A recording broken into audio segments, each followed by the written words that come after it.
Welcome back to Joe Stunner Boxing. I want to talk about CHRIS EUBANK Jr. because I read an article on Boxing Scene, and he was talking about potential opponents for 2025. Now, he seems to assume that these opponents will be there for him to fight. He talked about Canelo Alvarez. He said Canelo is the marquee name in the sport of boxing. I want to get in the ring with him and test my skills against him, not for the payday, not for the fame, for anything else, but for the fact that I think I can beat him. May next year, he fights in May, which is Cinco de Mayo. I want that slot. Okay, but what have you done to earn it? That's my immediate reply. Question. Why does CHRIS EUBANK Jr. think he's a player in the super middleweight division? He has fought there, but not for some years. And in fact, since his last fight, his last middleweight fight, because he's at middleweight back down at 160 now, he hasn't done anything since he beat Liam Smith in the rematch. He stopped Smith in 10 rounds, having been stopped by him in 4 rounds. And that was his previous fight. There were back-to-back fights. Now, the Liam Smith fight, Smith really is a 154-pound fighter. He's not really a middleweight. And Eubank was the bigger man. Smith stops him in 4. I always thought there was something to do with there was the weight issue there, because Eubank, without a shadow of a doubt, with that Ben fast, that gimmick fight, that he was supposed to get down to 159, was it? 157 or something like that.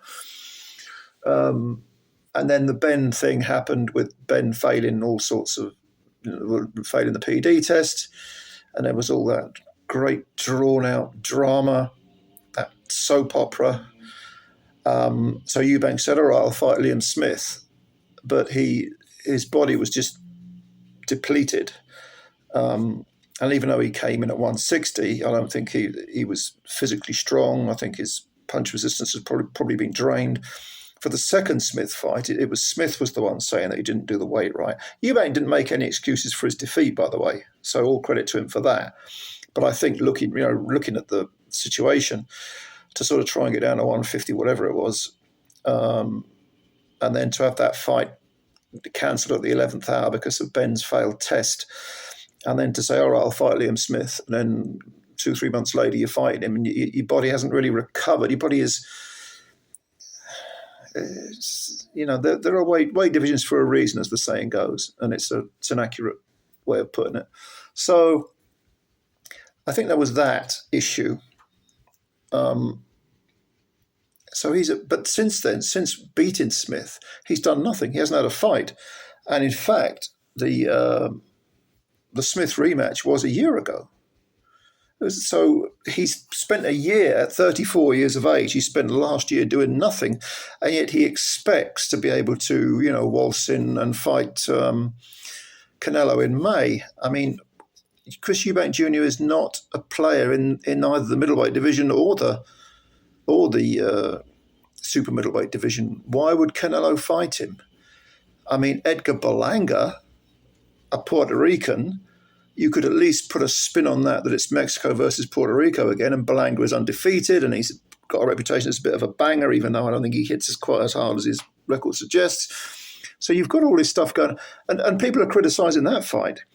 You put Eubank Jr. in with Canelo, a man who two fights ago was knocked out in 4 rounds by a 154-pound fighter, Liam Smith, who, by the way, Canelo knocked out with a body punch in, what was it? Was it 9 rounds? I can't remember exactly, but I think it was 9. You're talking.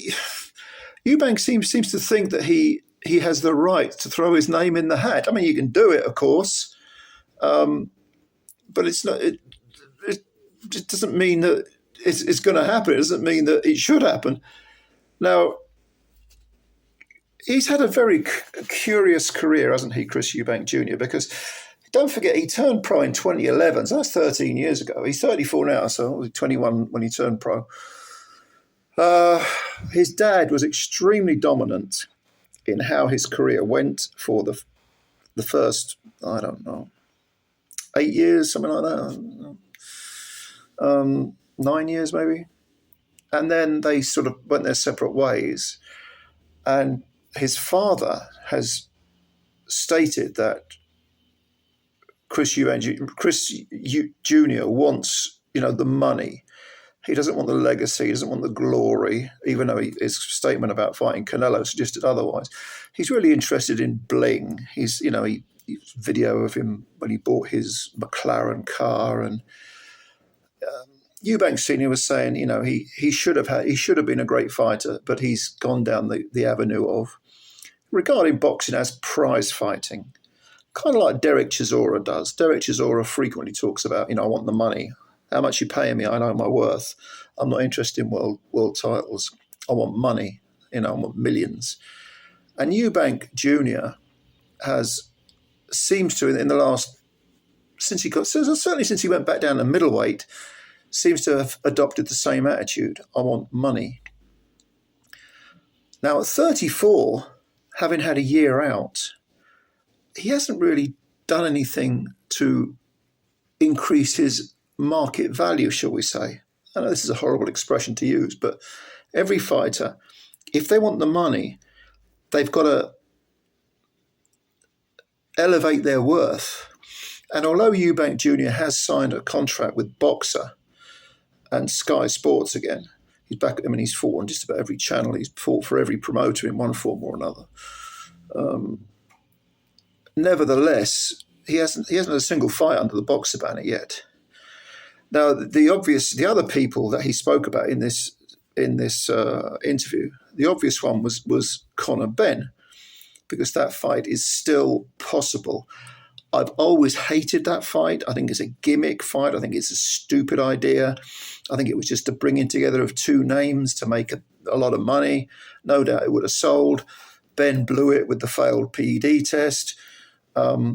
But it's still feasible that it could happen. I'm not fussed, but it would probably sell.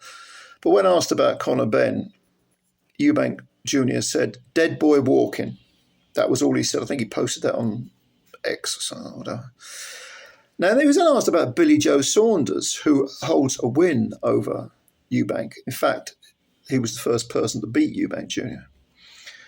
And Eubank Jr., clearly, Saunders remains on his mind, because he described him as an arch nemesis. I don't feel personal towards many people. Saunders is one of those guys where it's personal. It's been so long, so it's something that has to be dealt with, and I think it will be dealt with within the next 6 to 12 months. I'm excited for that. So you're excited about fighting Billy Joe Saunders, a guy who is just pretty much retired. If the pictures are anything to go by, he's way, way out of shape. 3-4 stone overweight, or 3 stone overweight, shall we say. He hasn't fought since he got smashed up by Canelo. Nobody really takes him seriously anymore. Even if he was to get down in weight and fight Eubank again, it would be just a cash grab. Would people really take it seriously? Would they pay for it? You know what these promoters are like. They'd probably stick that on a pay-per-view. God, it's ludicrous, isn't it? But they probably would, because they think we can build it up. Is it repeat or revenge and all this crap? I'm Billy Joe Saunders. Who cares about Billy Joe Saunders these days? So he's gone from talking about fighting Canelo next year, even though he's done nothing to earn the shot. He wants that May date, that Cinco de Mayo date, and the millions that would go with it. And it's not like, like John Ryder worked his way into a mandatory position. Munguia was undefeated, 43. Berlanga himself is an undefeated fighter, and Puerto Rican, and he's a big lad. So, even though he's a rank underdog, but Eubank Jr. stopped 2 fights ago by a guy that Canelo knocked out donkeys years ago. Really? And then you sling him in with Ben, gimmick fight. You put him in with Billy Joe Saunders. Is anyone going to care? I don't know. I just think this is a sort of fantasy, really, with Eubank Jr. And I think it's a shame, because I do think he had some ability. He trained himself for years, and it showed.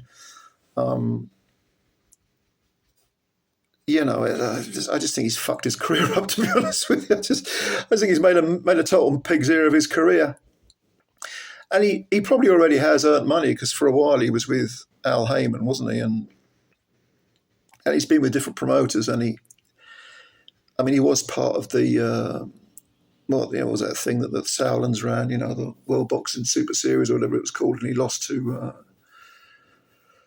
George Groves in the semi-finals, but would have been paid well for that. But he even talks about fighting Bud Crawford.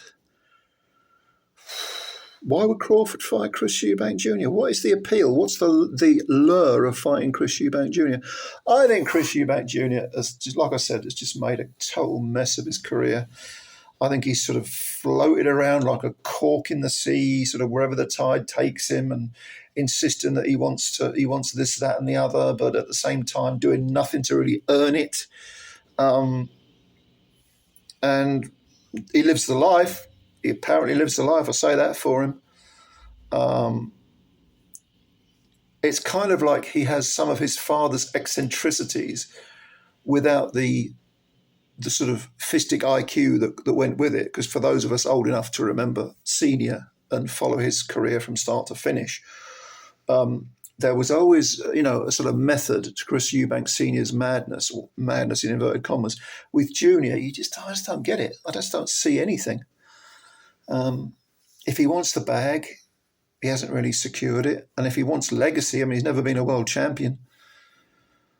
I think it's a mess. Anyway, what do you think about Eubank Jr.? Do you care about him anymore? Because I find it difficult to care about him. I've just made a video about him because I read this article, and so I suppose there's still some intrigue there. But really, this video is about how it's a rather sad video about how he threw his career away, or threw a lot of his talent away. I think it's a great shame. I really do.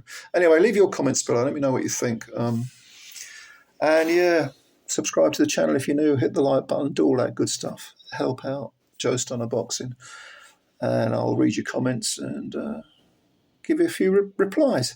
All right. Thank you, ladies and gentlemen. Enjoy the rest of your day, and bye for now.